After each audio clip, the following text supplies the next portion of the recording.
Ashley Parker is back with me. So let me get your big picture beyond the drones. I mean, a lot of this press conference really did deal with the specifics, which have been vague for a lot of folks, about the impact of the executive orders. What's your overall takeaway from this first 45 minutes with the new press secretary? So first, I just want to pull back and sort of talk about tone and even vibes. I mean, I think what you saw, macro, big picture, is that this is a president who values communication and values that in his press secretary. As we were watching this, someone texted me, she's practically levitating, by which they meant she came into the briefing room projecting confidence and authority. She set a tone that she was willing to be, and perhaps even enjoyed being, combative with the reporters, taking shots at the former administration, that she wants to go in there. She wants to mix it up. She wants to spar. She wants to fight on the president's behalf. She was not really, in response to a number of questions, looking down through a briefing book, reading. It was and again, different people, and I'm sure viewers certainly may disagree with some of the things she said. That will always be the case. But she established from day one that she views herself, and she just about said as much outright, as a forceful advocate for Donald Trump. And that included one of those first things she said, which is that essentially we are going to elevate other types of media. And she didn't quite say this so overtly, but when you look at some of those people who she called on, made a point of sort of gleefully calling on, this is media she would say that is incredibly influential or new media. You could also say this is media, some of these folks, not all of them, but some who have been largely friendly to this president, his policies, and his administration.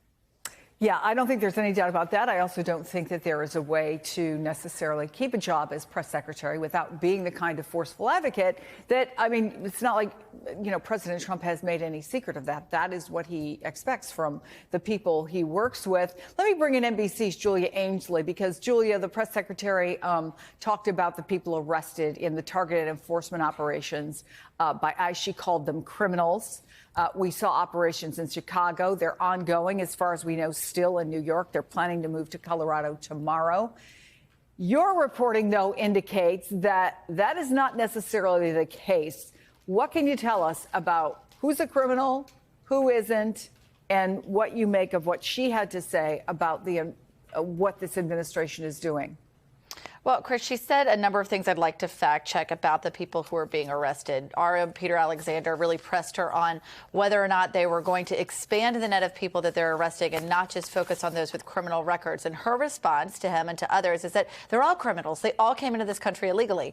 That's not true, actually, because what Trump has done is he has rescinded a Biden administration policy that allowed over 800,000 migrants from Cuba, Haiti, Nicaragua, and Venezuela to apply to legally come into the United States. He's taken away that status so that now they can not only be deported, but they can lose their right for a hearing inside an immigration court where they could apply for asylum. He's also ending temporary protected status, which allowed people to live here legally. So those people are now losing their status, even if they did not come here illegally. And the thing that Peter was trying to separate is the difference between someone who's crossed the border illegally, which is a misdemeanor, and someone who has committed a serious crime such as murder. I mean, they're prosecuted completely differently.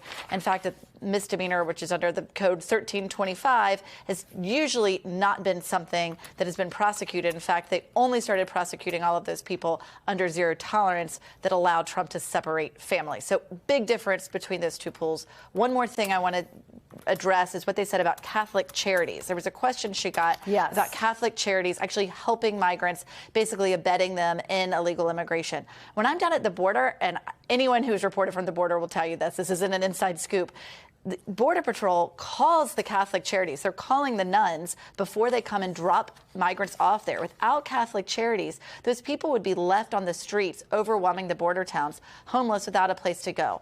All they do, they take them to these Catholic charities. The biggest one I've seen is in McAllen, Texas. They give them maybe a chance to have a meal, a hot shower, a change of clothes, and then they make sure that they can get a bus ticket to the destination where they can see an immigration judge and process their claim. If they don't make it to that step, they are not allowed in, they're not released, and they can be removed very quickly, which is what has really been the case for most people crossing since Biden's executive action in June. So just to say, that's what the Catholic Charities are doing there. And every Border Patrol agent I've ever spoken to over 11 years of covering this said they don't know what they would do without Catholic Charities at the border. And I want you to clarify one more thing, because one of the things that she talked about was that the ICE agents now feel empowered, that they feel very positive about what the administration, the changes that they have made. I know you're in contact with folks. Is that your experience? You know, I do think there was an initial boost in morale where people feel like now they can go out and they have got so many resources from across the federal government to arrest a lot of people that may have been on their list for years. There were over 400,000 who were not detained, who had committed some kind of crime, not all of them high level, but people who they wanted to go out and arrest, and they feel like they have that. I will say there is a fear of what's coming, that this could become an unfunded mandate to meet quotas, like having to arrest 1,500 in a day without new funding, without more resources. Yes, they get some overtime pay, but eventually they could burn out and lose space to try to take these people into detention after they're arrested. So there's a fear of what to come. But yeah, I do think in general, she is reporting that what she's heard across law enforcement, that they do feel emboldened by this message from Trump.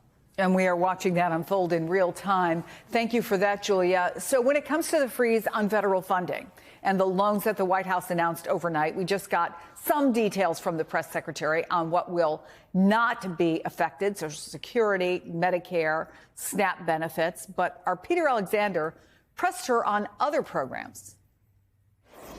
Will nothing that the president's doing here in terms of the freeze in these programs raise prices on ordinary Americans? What particular actions are you referring to that I'm would? referring to LHEAP right now. That's the low-income heating program, for example. We can talk about, there's no clarity, so I could refer to a lot of them. We don't know what they are specifically. Can you tell us that LHEAP is not one of those affected? So you're asking a hypothetical based on programs that you can't even identify. No, I just identified. What I can tell you just to be clear, since you guys haven't identified, let's do it together just for Americans at home.